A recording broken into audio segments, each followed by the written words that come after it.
tentang terkait korupsi. Oh, korupsi. Apa yang Ega ketahui tentang korupsi? Korupsi yang aku tahu sih Kak, kalau misalnya di sekolah yang udah dipelajari sama ibu gitu, ibu guru. Kalau misalnya kita punya uang jajan nih, terus abis gitu kita dikasih 5.000, tapi kita butuhnya 5.000, tapi kita tuh bilang ke orang tuanya tuh 7.000. Nah itu tuh namanya korupsi. Jadi ngambil lebih ya? Iya, ngambil lebih. Ega pernah korupsi enggak? Kayaknya pernah deh. Buat apa biasanya? Buat mainan? Iya, biasanya kan kalau kita tuh kalau misalnya di sekolah kan pasti suka beli mainan-mainan kayak gitu. Terus beli di sini juga biasanya aku suka beli mie Kak. Terus kan karena harga mie-nya tuh di sini tuh 3.000. Nah kadang juga kan kita tuh perlu minumannya, es kek, terus perlu yang lain juga. Jadi kita bilangnya tuh kayak lebih. Terus menurut Ega, perilaku korupsi itu perlu dihindari nggak? Apa perlu diteruskan? Perlu dihindari sih Kak, harusnya. Tapi kan karena mungkin kebutuhan juga kali ya, kita juga jadi bingung gimana bilangnya. Kenapa harus bisa dihindari? Karena perilaku tidak baik. Tidak baik kan? Iya. Kayak menipu gitu ya? Iya sih. Terus yang Ega ketahui bentuk-bentuk korupsi selain korupsi uang apa aja? Korupsi selain korupsi uang, aku taunya korupsi waktu. Selain korupsi waktu, ada lagi nggak? Enggak, yang aku tahu cuma korupsi uang sama korupsi waktu.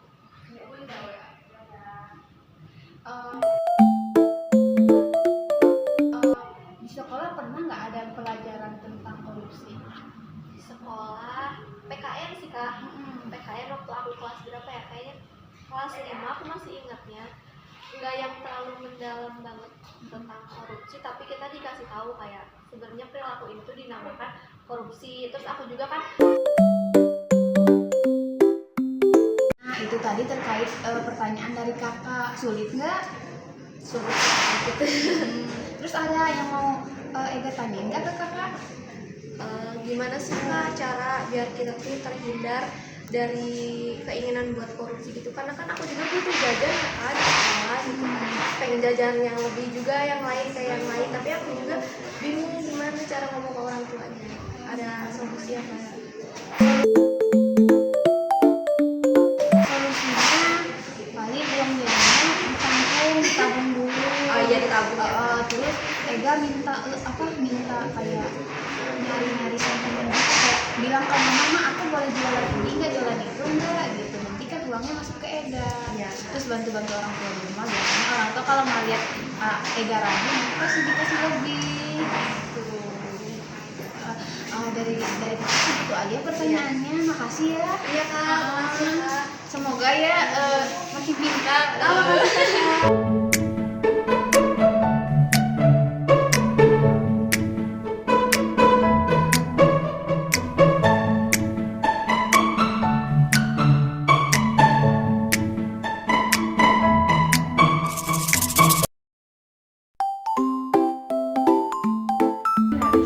Perkenalkan, sebelumnya nama saya Fitri Mariani.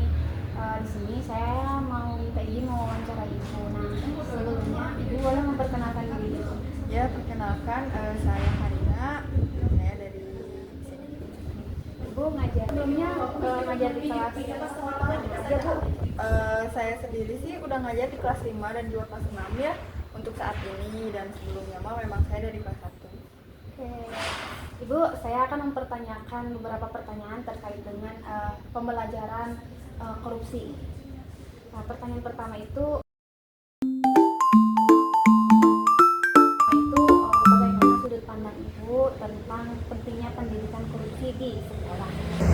Untuk saya sendiri ya, pendidikan anti korupsi itu sangatlah penting karena untuk menjaga keamanan dan juga kenyamanan di instansi sekolah dan juga anak-anak ya, apalagi masalah korupsi, apalagi korupsi uang ya gitu kan, sangat sensitif sekali ya, jadi harus diberikan pengajaran lah agar tidak asal-asalan dalam mengelola entah itu uang ataupun waktu.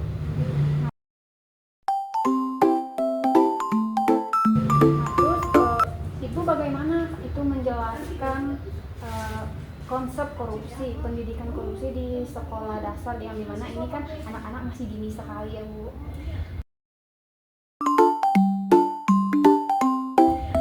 Sangat mudah sih ya, karena saya sendiri tuh tidak banyak memberikan teori, karena kalau teori takutnya siswa jadi kesusahan untuk untuk memahaminya gitu ya. Jadi saya memberikan dari misalkan contoh dari saya sendiri atau memberikan contoh kepada siswa-siswa ketika melakukan pembelajaran seperti presentasi gitu. Jadi mereka bisa melakukan praktek gitu, dan jadi anak-anak juga jadi mengerti gitu kan daripada teori. Iya langsung ya. Terus selama Ibu mengajarkan konsep korupsi di sekolah, apakah ada tantangan yang Ibu dapati? Banyak ya kalau tantangan, karena anak-anak yang misalkan beda-beda gitu kan karakternya, ada yang mudah memahami dan juga sulit gitu. Jadi tantangannya di siswa sih, lebih ke siswanya yang sulit memahami walaupun udah diberitahu dengan praktek gitu kan, dengan contoh, tapi memang masih kesulitan, jadi harus terus berulang-berulang gitu.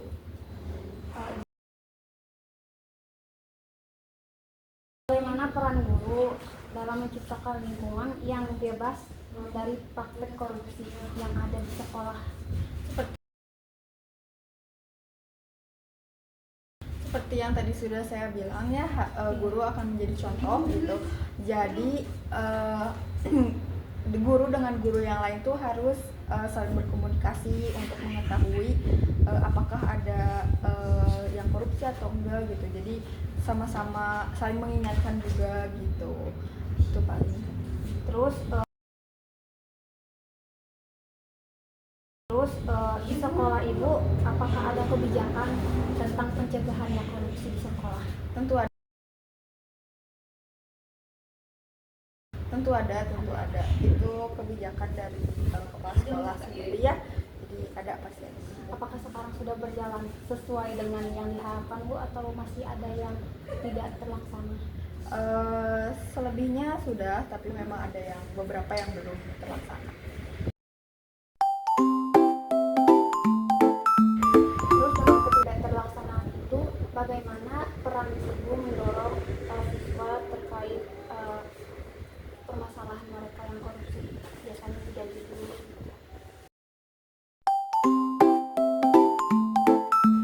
Itu akan siswanya akan saya beri pemahaman lebih kembali, dan saya berikan contoh sih lebih tepatnya gitu, dan juga jika itu sudah masuk ke ranah yang lebih klimaks atau masalah yang lebih berlanjut gitu, saya akan panggil orang tuanya untuk memberitahu kelakuan seperti apa atau masalah seperti apa yang siswa alami. Iya, jadi Ibu melibatkan orang tua juga. Terus misalnya pendapat Ibu tentang peranan keluarga dalam mendidik anak-anaknya tentang terkait pentingnya anti korupsi ini.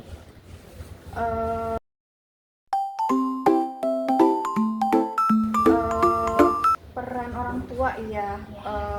Pertama pastinya orang tua di rumah harus memberikan pemahaman tersebut ya, karena orang tua dengan anak biasanya lebih mudah ketika berbicara gitu. Jadi orang tua yang harus memberikan pemahaman terlebih dahulu, dan nanti ketika di sekolah siswa tersebut akan diperkuat gitu kembali dengan entah itu teori dan lain-lainnya. Mungkin seperti itu.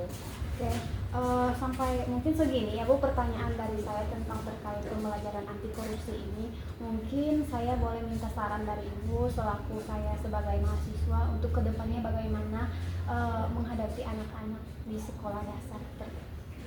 Ya, saran dari saya sih banyak-banyak belajar dan berikan pemahaman yang mudah gitu kepada anak-anak dengan bahasa yang anak-anak mampu memahaminya. Mungkin seperti itu.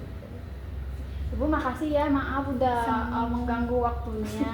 Iya, terima kasih ya Bu.